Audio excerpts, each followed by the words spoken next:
What's happening, y'all? Welcome inside the Fantasy Stock Exchange. Bush coming at you solo today to recap every fantasy football takeaway from preseason week 2. Now, I know there's another game on later tonight. I believe it's the Jaguars and the Saints. If anything interesting happens with the backfield of the Jaguars or something, I'll probably put up like a YouTube short recapping that game. But every fantasy football takeaway from preseason week 2, aside from that game, you're going to find right here. So if you enjoyed this video at any time, I encourage you to like the video, comment any of your thoughts down below, subscribe to the channel if you are new. We were trying to get to 5,000 subscribers as soon as possible. So without further ado, we're going to hit the intro and then we're going to get into the first game.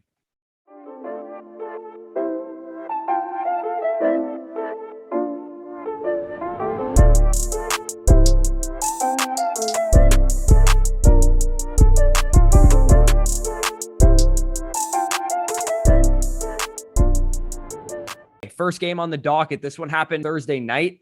New England Patriots versus the Philadelphia Eagles. You guys can see the snap shares on the screen right now. On the Patriots side of things, pretty clear to me that Jacoby Myers and Nelson Agholor are the number 1 and number 2 receivers on this team. So if you're going to take a shot on a Patriots receiver, I suggest it be one of those two. I like Agholor as kind of a deep threat, boomer bust type of guy in best ball, but Jacoby Myers is probably the better pick for season-long fantasy drafts. I'd imagine he's going to get more targets than Nelson Agholor. So that's kind of my thoughts on that. Cam Newton looked, pretty solid playing quarterback in this game, but I think Mac Jones has played well enough that he's kind of nipping at his heels in terms of the starting job for week 1. Damian Harris in this backfield is, it's kind of a mystery. It always has been. It's the New England Patriots, but to me, Damian Harris is still clearly the best running back in this backfield. I think he gets the bulk of the carries. He looks fantastic out there, but the snaps were split up more. As you guys can see, James White played 5 snaps. Sony Michel played 4 snaps.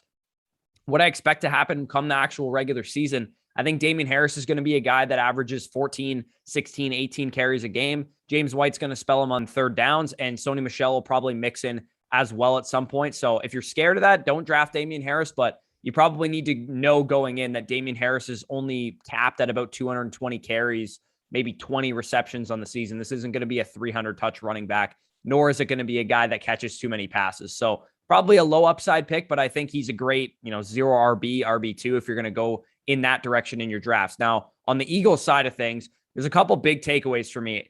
There's 3 Eagles players that I just absolutely will not draft this year. It's Jalen Reagor. I just think he's flat out dust. I think he's a complete bust in the NFL. I know he's making these great catches in training camp with one hand, but every time we get to the preseason games, this guy's playing barely any snaps with the starters. Quez Watkins, Devontae Smith, and JJ Arcega-Whiteside are out snapping Jalen Reagor with the first team. Again, no bueno. He's not going to be on any of my teams. I don't even think he's worth a late round shot at this point. Dallas Goedert, again, continues to be overvalued. He played 4 snaps with the starters, but Zach Ertz played 3. Richard Rodgers played 3. And in last week's preseason game, Zach Ertz actually outsnapped Dallas Goedert 7-5. So Zach Ertz is still there. We can't draft Dallas Goedert anywhere higher than like tight end 12, in my opinion, because this is not a guy that's going to be heavily involved in the offense to the point that Zach Ertz isn't going to be a factor, because Zach Ertz probably will be a factor, and he's going to limit the upside of Dallas Goedert as long as he's there, which looks to be like he's going to be there this whole preseason and for the rest of the regular season as well. So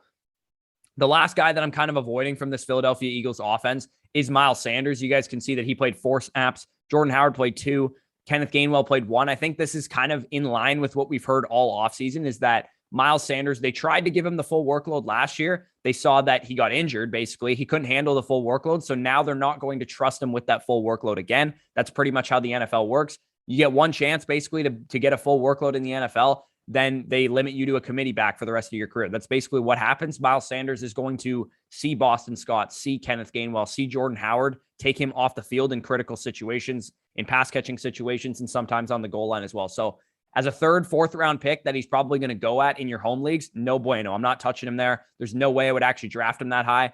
Now, to Devontae Smith is the one guy I am targeting in this offense. I think Devontae Smith showed why he was the 10th overall pick, showed why he was the Heisman Trophy winner. And yeah, he had a couple passes like go off of his hands or whatever when they were thrown behind him. But you saw that play where he was creating separation at will. That's exactly what Devontae Smith brings to the table, and I think he's going to continue to bring that to the table in the NFL for the rest of his career. He was a first-round graded wide receiver for me. Second receiver grade I gave only to Jamar Chase this year, so he's a guy wheels up in the 6th, 7th, 8th round area that he's going at. I think he has a chance to have a big year this year and establish himself as the number 1 in that offense. And then Quez Watkins seems to be a popular late round flyer name. Again, late round flyers shouldn't be something that you're overly concerned with in preseason games. You should be focused on the players that matter, the high end starters and the players you're drafting very highly in fantasy drafts. But if you want to take a late round flyer on Quez Watkins, no complaints there. So to the next game that we have here, we have the Chiefs versus the Cardinals. And again, you guys can see the snaps on the screen. We're going to start with the Kansas City Chiefs side of things. Mecole Hardman played a lot in this game. You guys can see that he actually ran the most snaps with Patrick Mahomes in the starting offense, 29 of them. But the problem with this game is that Tyreek Hill was out. And I think this probably should go without saying, but Mecole Hardman has always kind of been the Tyreek Hill handcuff. If anything were to happen to Tyreek Hill, we've seen Mecole Hardman in the past, I believe in 2018.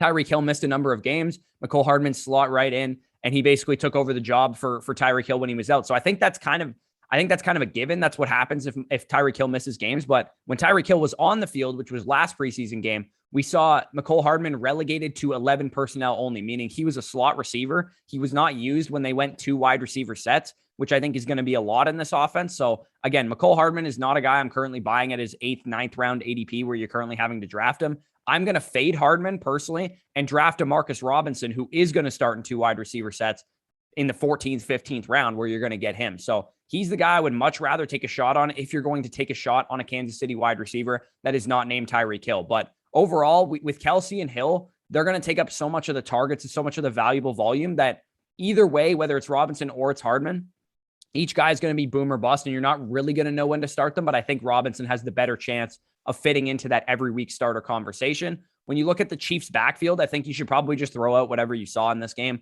CEH played the first 5 plays and then was taken out of the game with an ankle injury. So something to monitor. It sounds like a low ankle sprain for CEH, but this is yet another reason why I'm not going to be drafting CEH this year. And if you guys want more information on why I'm not going to be drafting CEH, you can check out the running back rankings video 11 to 20 with Austin Eckler on the thumbnail. I talked about CEH in depth in that video, so I'm not going to rehash that here. Rondale Moore on the Cardinals side of things, to me, is a great late round pick in fantasy drafts this year. He's a young ascending talent, which is, again, a good box to check when you're a late round pick and a late round sleeper. He looks to be the slot receiver on this team. And I think that's really important because what we've seen from Christian Kirk is him only play on the outside this preseason. And I don't think that's going to continue, right? Because I think the reason Christian Kirk is playing on the outside is because DeAndre Hopkins has not played in the preseason and AJ Green missed the first preseason game. So when they go 3 wide receiver sets, I'm pretty sure the Cardinals receivers are going to look like this: Hopkins, Green, and Rondale Moore in the slot. Christian Kirk is going to mix in as the 4th receiver, probably spell Rondale Moore in the slot a little bit. So I'm not drafting Christian Kirk. If that's, if you were considering drafting him, I would much rather draft Rondale Moore in the 12th, 13th round, take a shot and see what I got. You'll probably know right away what his role is. If we see week 1 of the NFL season that he's splitting 50-50 snaps in the slot with Christian Kirk and he's only on the field 30% of the time, then he's probably somebody you could cut bait with or just stash for a later point in the season. So Rondale Moore, a guy that I'm willing to take a late round shot on based on what I've seen so far this preseason. Chase Edmonds in this backfield looks like he's the starter. James Conner only played 3 snaps to Chase Edmonds 7. As we talked about on the RB dead zone rankings, Chase Edmonds to me is a guy that doesn't check a lot of boxes from a workload standpoint because I don't think he's going to get the bulk of the carries. I think he's going to split them with James Conner. And the fact that we have Kyler Murray going to take away a lot of carries as well. Chase Edmonds is not a guy that's going to be used on the goal line. That's either going to be Murray or it's going to be Connor. He's going to be used in the receiving game, but Kyler Murray only threw to his running backs at a 19% rate last year, which is like 20th in the NFL because of how mobile he is. And the fact that this guy's really just going to need big plays to create fantasy opportunities. I think he's going to have his games here and there for sure. I think he's going to have some big games, but this is not a guy I want to be drafting as like my RB2 or my RB3 in fantasy this year. I'd much rather draft the wide receivers that are going around that range of the draft, that 6th, 7th round area that you have to take Chase Edmonds at. So, and he might even go earlier than that in your home leagues because he's been a guy that's been fantasy relevant for a couple of years. People are going to know that Kenyon Drake is gone, and you might see this guy go in the 5th round. And to me, I'm just all the way out on that kind of price tag. So let's move on to the next game. We have the Bengals versus the Washington football team. On the Cincinnati Bengals side, there's not too much to take away aside from the fact that I think Jamar Chase is going way too high in drafts. And we've already talked about Jamar Chase kind of in depth. I've gone back and forth on whether or not I believe in Jamar Chase, but this is my official stance. I am not drafting Jamar Chase at his 4th round, 5th round ADP where he's currently going. He has struggled since he's been in camp, struggled since he's been drafted. We got a report today that he's going to be splitting time with Auden Tate to start the year. We've heard this before. We heard it about Justin Jefferson last year. And I saw people on Twitter quickly defend Jamar Chase, being like, well, remember when Olabisi Johnson was supposed to start over Justin Jefferson last year, and it only took till week 3 for Justin Jefferson to break onto the scene. And to those people, I would tell you that Justin Jefferson was not a 4th, 5th round pick in fantasy drafts last year. He was a 9th, 10th round pick. So if Jamar Chase was going in that range of the draft, then I wouldn't care about this report. But Jamar Chase is simply going too high in drafts. I totally believe that. I think this is a guy that you need to get in the 7th, 8th round area that you're getting Devontae Smith. If he's going to continue to go in this range of the draft, I'm not going to be drafting this guy. I've already talked about the fact that I'm drafting T. Higgins. He's the one I want because of Chase's struggles, because of what T. Higgins showed last year, because he's in his 2nd year versus a rookie receiver. I think it's more likely that T. Higgins breaks out. And I've already expressed my concerns about this offense in general with Joe Burrow's knee and all that kind of stuff. So that's kind of my thoughts on the whole Cincinnati wide receiver core. So if you're wondering how to handle it, if you see Jamar Chase and T. Higgins go at a similar point in your draft, I think you should be taking T. Higgins over Jamar Chase pretty comfortably, in my opinion, based on what I've seen thus far. So Joe Mixon is fine. If you guys were worried about the fact that Joe Mixon only played 5 snaps, he played 5 snaps and he was done for the night. Like, that's exactly what happened in the game. I went back and rewatched it to make sure that that was what happened. So no worries there. I think on the Washington football team side of things, there's a lot of takeaways as compared to the Cincinnati Bengals side. So in my opinion, we need to chill a little bit on Antonio Gibson, and myself included. Me and Danny have been very, very high on Antonio Gibson. We've called him the next Christian McCaffrey. I wrote an article calling him the next Christian McCaffrey, but we haven't seen that 3rd down usage quite yet. And I'll put this tweet on the screen right now. But Hayden Winks, good friend of the show, said 5% of Antonio Gibson's touches came on 3rd down last year. We've made reference to this as well. So far in the preseason, he has yet to take a snap on 3rd down. And that's a problem because Antonio Gibson clearly is not trusted in pass protection by his coaching staff. And that's fair. He was terrible in pass protection last year. So it clearly points to me that he has not gotten better in that area. And that means that J.D. McKissic and Jarrett Patterson, whoever else is in that backfield, is going to be more involved in that area of the field. The bright side about Gibson is that he's looked very good when he's gotten opportunities, and he has received a number of targets. He's received 5 targets on only 24 snaps this preseason. He's still a guy I really like at that 1-2 turn, but I was willing to take this guy inside my top 10. So I'm going to cool down a little bit on that because it doesn't look like we're going to see this Christian McCaffrey level meteoric rise that I thought we could see, at least right away in the NFL season. So I moved him down to my RB9. He previously my RB7. He's just behind Aaron Jones, Najee Harris, who I'll talk about later, and Zeke Elliott. So until I see that role, I can't comfortably put him anywhere higher than I would have Jonathan Taylor, because I think Jonathan Taylor is reasonably what we're looking at with Antonio Gibson this year so far. So on the Washington side of things as well, I think it's worthy of taking a late round upside shot on De'Ami Brown. I think he played the number 2 receiver role in this offense. 9 of 10 snaps of 2 wide receivers without Curtis Samuel on the field. So yes, Curtis Samuel is injured right now, and that's probably why De'Ami Brown is playing such a big role, but we didn't see him play with the first team at all last week, and this week he is playing with the first team. So that's a good sign to see that he's progressed a little bit from that regard. So he's a guy that I'm going to be willing to take late round shots on. I'll stash him. He was my wide receiver 6 in this NFL draft class. So I think this guy's super talented.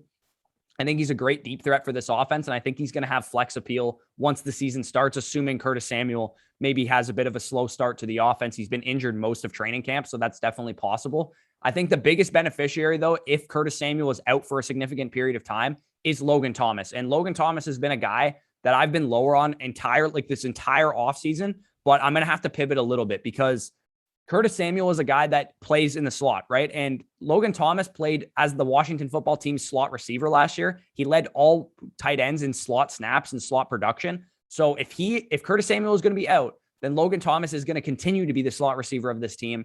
And Logan Thomas is going to continue to command a lot of targets. So I'm going to have to pivot if Curtis Samuel is out for any significant period of time. So that situation is definitely something to monitor from De'Ami Brown and Logan Thomas's perspective, in my opinion. So we're going to move on to the next game, which is the Bills versus the Bears.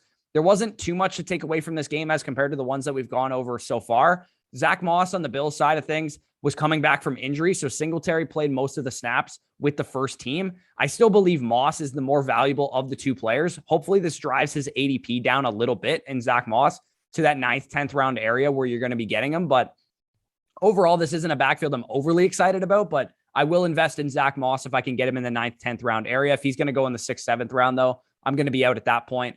because I do think Singletary is going to be involved to some degree. So on the Bears side of things, I think there was a little bit more takeaways on their side. One, Justin Fields is going to get in there really fast. I think Justin Fields is going to be starting quarterback by week 4 at minimum. And I think the week 1 game that the Rams play against the Bears, Andy Dalton is probably going to start that game, and Andy Dalton is going to get shit stomped. I think that's exactly what's going to happen week 1. It's on Sunday Night Football. Andy Dalton is going to get in there. The Bears offensive line is missing their left tackle, Tevin Jenkins, who they drafted in the 2nd round, presumably for most of the season.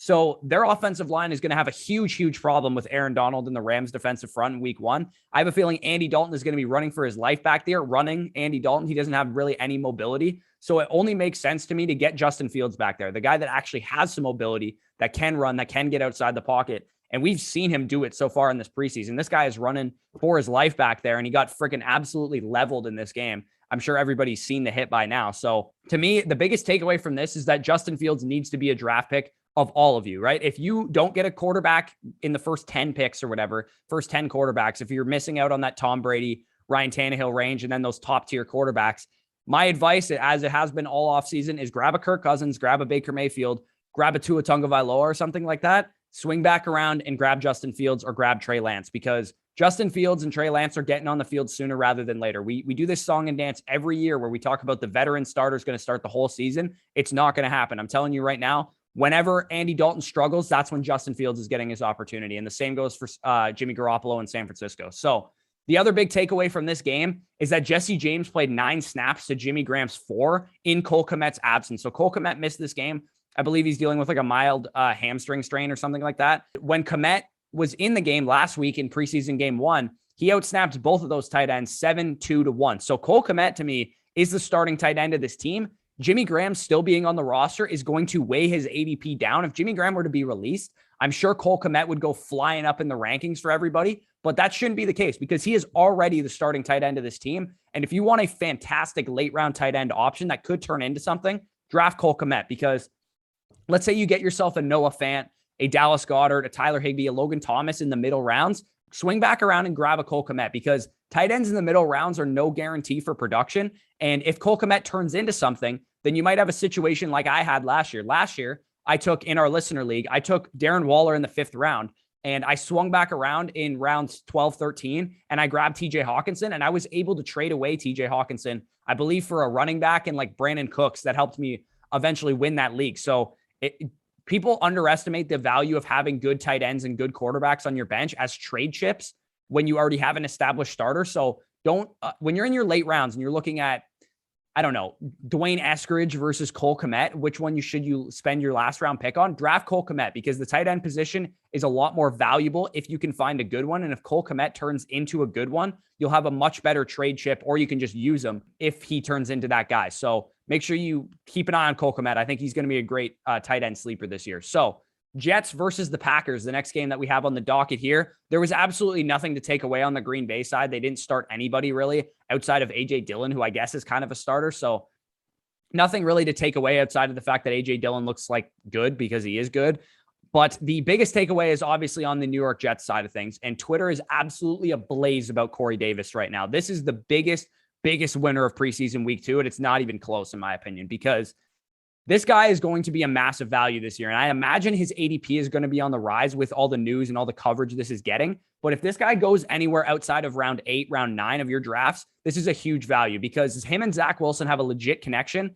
You guys can see on the screen right now, in 2 quarters, that's all Corey Davis has played so far with the New York Jets. He has ran 12 routes. He has 10 targets, 6 receptions, and 88 yards. He has been targeted on 10 of the 12 routes he's ran, which is absolutely insane.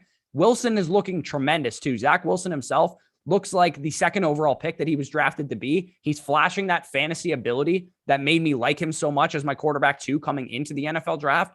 The big plays downfield that he's making with his arm, he's using his legs. I think this guy, if you're in any kind of super flex league, I think this guy is an absolutely tremendous pick, absolutely tremendous steal. If you guys can get this guy as your 3rd quarterback in a super flex league, great value there. Elijah Moore obviously isn't out there in the preseason, so we have to temper Corey Davis a little bit. But as I've said before, as both of us have said before on this channel, we love both of these guys as late round sleepers, as guys that we think are going to be huge values in drafts. So Elijah Moore, Corey Davis, Zach Wilson, we're buying into the Jets offense. And Speaking of buying into the Jets offense, I would encourage you to buy the dip on Michael Carter because he is about to dip in ADP because Michael Carter split time in the first preseason game with Ty Johnson, which caused a lot of people to go, oh, wow, okay, this guy isn't the starter. Even with Tevin Coleman out, Michael Carter wasn't able to fully take over this starting job. Now with Coleman back, Michael Carter didn't even see the field for the first team reps. When Zach Wilson was on the field, Michael Carter was on the bench and Tevin Coleman and Ty Johnson were on the field. So as I've said before, and I'll put this on the screen right now, rookie running backs always take a couple of weeks. It's something that we have to take into account. Rookie running backs are rarely what Najee Harris is doing right now. They're usually guys that come on towards the back half of the season. And with Michael Carter, he's probably going to dip in ADP by a couple rounds. So if you can get this guy in 8th, 9th, 10th round of your drafts, draft him, stash him, and hold him because he is eventually going to win this backfield out. I'm pretty confident in saying that he's eventually going to be the most valuable fantasy back in this Jets backfield. So if people are scared off of Michael Carter based on what we've seen in the preseason, good. Let him fall to you and draft him and stash him because I think he is an excellent, excellent stash this year. So to the next game that we have here, we have the Ravens versus the Panthers. You guys can see the snap shares on the screen. This one wasn't too much to take away from outside of the fact that J.K. Dobbins might be in trouble. I've talked about the fact that J.K. Dobbins is one of the more boomer bust running backs in fantasy this year. I thought there was an outside shot that Gus Edwards would just disappear, right? Gus Edwards would go to a 20, 30% opportunity share in this backfield. J.K. Dobbins would get a 60, 70, 80% opportunity share. And that's exactly what would happen. We'd see exactly what happened after Alvin Kamara's rookie year with J.K. Dobbins. But it looks like the latter is the case. It looks like Gus Edwards is going to stay involved, is going to stay and keep this about a 50-50 timeshare in this backfield. And that is not encouraging to see. Obviously, if you're going to draft J.K. Dobbins, I would say you're going to need to get this guy in the late third round because it looks like Gus Edwards is going to stay involved. And of course, we have Lamar Jackson, who's going to siphon a lot of stuff away too. So J.K. Dobbins probably needs to move down the rankings a little bit for me. I think I had him RB15 before. I'm probably going to move him down below David Montgomery at this point because I can't justifiably take this guy over David Montgomery, who I 100% know I'm getting the volume with. So that's a little bit of upsetting news on J.K. Dobbins. Paris Marshall, though, on the Panthers side of things, he looks fantastic. He's playing with the first team consistently. This is a guy that you need to draft in the double-digit rounds every single time. These rookie wide receivers, Elijah Moore, Rashad Bateman, Terrace Marshall, Rondale Moore, these guys need to be your double-digit round picks because the ceiling, as we've seen, if you did this last year, right?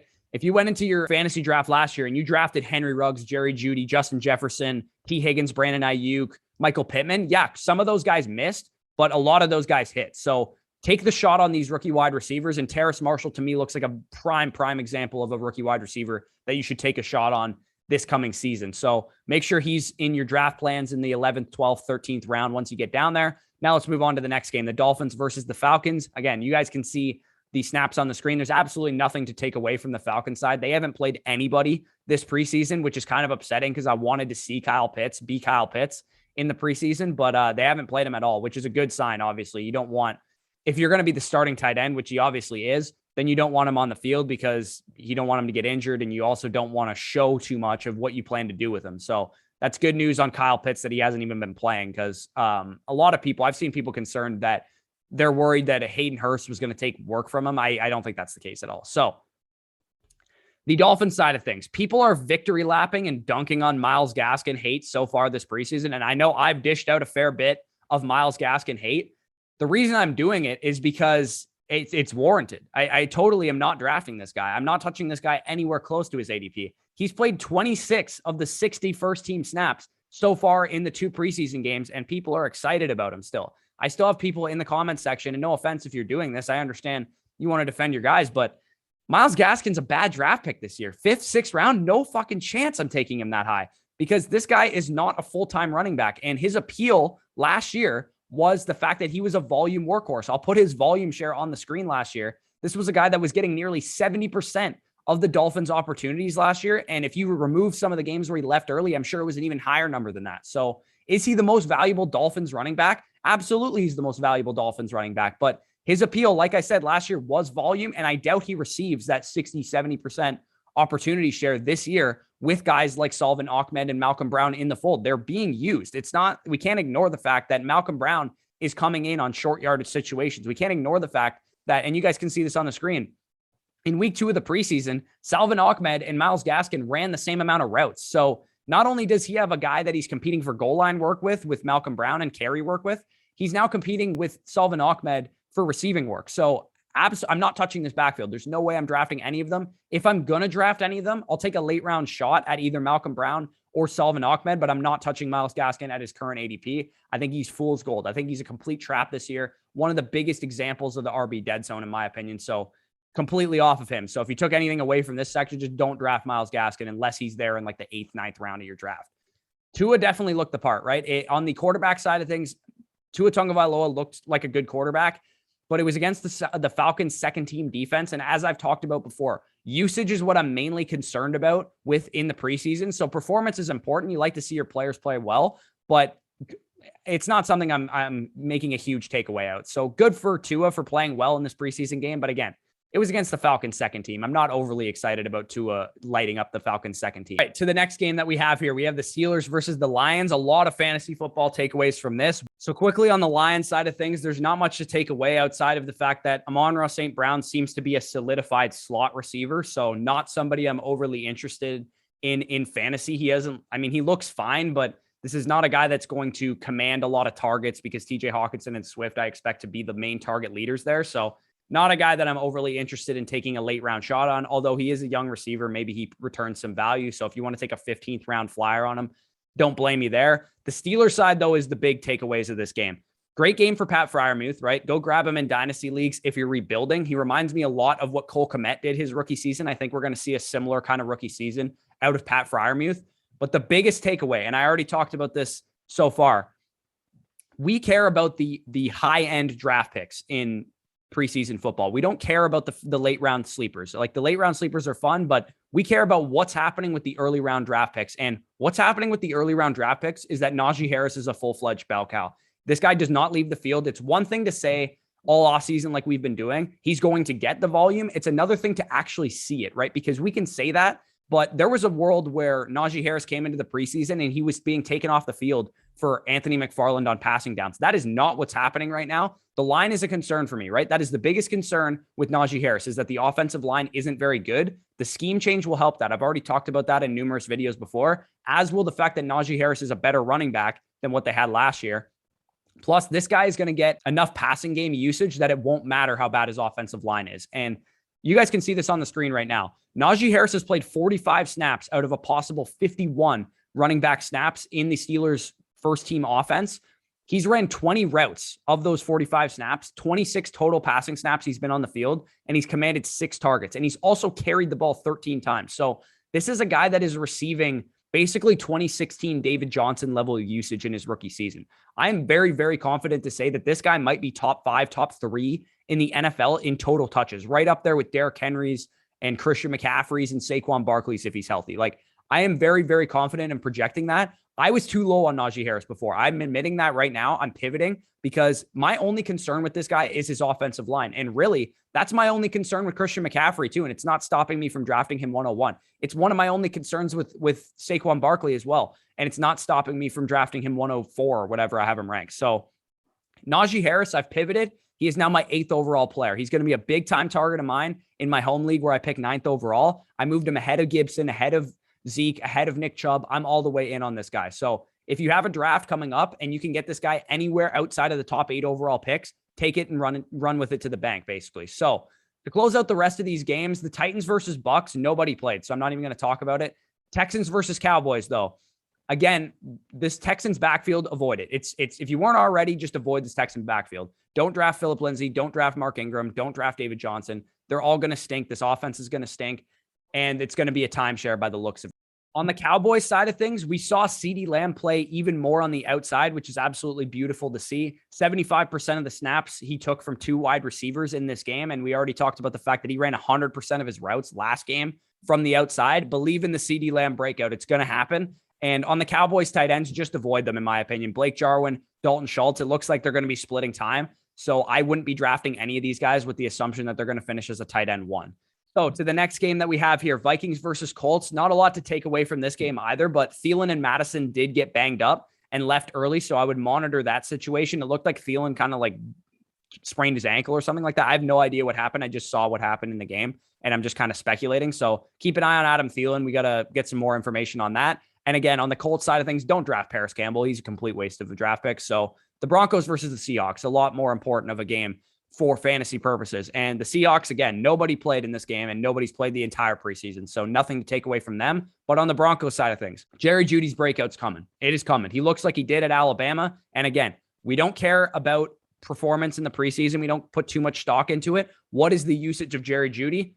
And I'll put this tweet on the screen right now. From week 8 on, we saw a shift in Jerry Jeudy's usage in his rookie season. In his rookie season at the beginning of the year, he played primarily as a slot receiver. You guys can see on the screen right now his slot snaps versus his outside snaps in the first 8 weeks of the season. From week 8 on, we saw a shift in his usage. And he commanded 75 targets in 9 games. And I removed that week 12 mess where nobody played at quarterback. Kendall Hinton was the starting quarterback, just because that game was a complete outlier. So in the 9 games he played after week 8 as an outside wide receiver, this guy commanded 75 targets, which is a target pace of 133 and over 1,000 yards receiving. So this is exactly what we want to see out of Jerry Jeudy. I talked about our good friend Hayden Winks wrote an article saying that slot production and slot receiving usage is not a good thing for fantasy wide receivers. The highest value fantasy wide receivers are not slot receivers. They're guys like Devontae Adams and Stephon Diggs who play on the outside. So Jerry Jeudy has played 32 out of 34 snaps outside in this preseason so far. So that is exactly what we want to see about Jeudy. Again, I believe Teddy Bridgewater is going to win this job, but Drew Lock actually looked decent in his first preseason game as well. So either way, Jerry Jeudy is the number 1 receiver that I want in Denver. I'm probably not going to be drafting a lot of Cortland Sutton because of the injury, because of how much I believe in Jeudy. So Jerry Jeudy needs to be on all of your, must draft lists in your fantasy drafts anywhere near the 5th, 6th, 7th round, because this guy is going to smash this year, in my opinion. So Javonte Williams, another reason why I'm probably not going to be drafting this guy, because with Melvin Gordon out and with Mike Boone out, Javonte Williams split snaps with Royce Freeman. And to me, that's no bueno. I'm sure he's going to be a great back, right? I'm sure he's a great running back. He looked good in this game. He looked good in the first preseason game.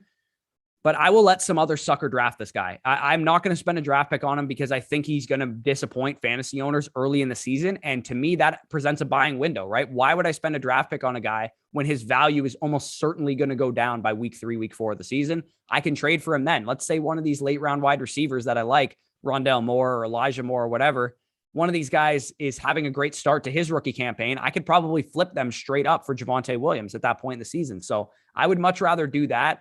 Let somebody absorb the bad weeks of Javonte Williams, and I'll take advantage for the good weeks of Javonte Williams, which will likely come week 8, week 9, week 10 on through his rookie season. So again, Javonte Williams, I like him, but I'm not going to spend a draft pick on the guy because I think he is destined to disappoint early in his rookie season. 2 more games where nothing happened. If you guys are curious why I didn't talk about them, Raiders versus Rams, nobody played. I don't care. Giants versus Browns, again, nobody played. I don't really care. Donovan Peoples-Jones looks good again. But again, late round dart throws, not exactly what I'm concerned with at this point in the preseason. So the last game that we have here, and this one happened last night, 49ers versus Chargers. Again, not a lot that happened in this game either, but Jalen Guyton and Josh Palmer to me are legitimate late round sleepers, late round dart throws, if you want to call them that I am kind of interested in because they have a chance to be the number 2 receiver for Justin Herbert. Yes, we have this excitement about Mike Williams, but Mike Williams is already hurt. Shock to nobody. He's always hurt. And Josh Palmer was drafted in the 3rd round specifically, and he was one of my biggest sleepers as far as rookies were going in dynasty season and rookie drafts. So he's a guy that I think could have a big time waiver week where he has like a 8 for 105 receiving line, and everybody's rushing to the waiver wire to go grab this guy. So keep an eye on Josh Palmer. He's a talented wide receiver from the University of Tennessee, 3rd round pick of the Los Angeles Chargers. And I think he's got the upside to fill in for Mike Williams if Mike Williams continues to be out. So on the 49ers side of things, Trey Lance again showed why he's the number 3 overall pick. He threw an absolute laser of a touchdown over the middle to Travis Benjamin. It was a great throw. Again, people are going to be concerned with the fact that he threw an interception, but Mohamed Sanu literally, it went right off his fucking hands. So he should have caught that ball. Trey Lance got an interception in the box score. Don't use the box score to scout whether or not Trey Lance was good. Use the eye test. He's a good quarterback. I can see it right away. And this guy is clearly going to be an asset for fantasy because while he's not running in the preseason yet, he's going to run once he gets the starting job, which again, as I mentioned for Justin Fields, I think is going to be sooner rather than later because this offense simply moves better when he's back there at quarterback. So Trey Lance, again, a guy that I'm going to be drafting late in drafts, going to be comparing with a guy like Kirk Cousins if I miss out on a top end quarterback. So I hope you guys enjoyed this video. As I mentioned, there is one more preseason game of week 2 on tonight. I'm not sure if I'm going to be doing this preseason recap next week because I imagine that not a lot of starters are going to be playing next week, similar to what we've seen in years past with the 4th preseason game. Now that we only have 3 preseason games, I'm pretty sure they're going to sit most of their starters. I could be wrong. If they play a lot of starters, then I definitely will do a recap video the similar way that I've done to these last 2. So if you guys did enjoy this video, as always, like, comment, subscribe to the channel if you are new. It is totally free to do all 3 of those things, and we really appreciate your support. If you do want to support us in any way, though, and you want to get some great practice for your fantasy drafts, head on over to underdogfantasy.com. Use promo code FSE when you sign up, and you will get access to everything that we have to offer. You'll get access to our complete website, which has all of our rankings, dynasty, redraft, superflex, PPR, half PPR, whatever you guys need for your fantasy drafts. We also have our sleepers, our busts, our breakouts on there. We also have strategy articles and databases to help you do your own research. Tons of other stuff, how to do your own research as well. Everything available on our draft guide there. So peace out, guys, and enjoy your Monday. Why you need the money?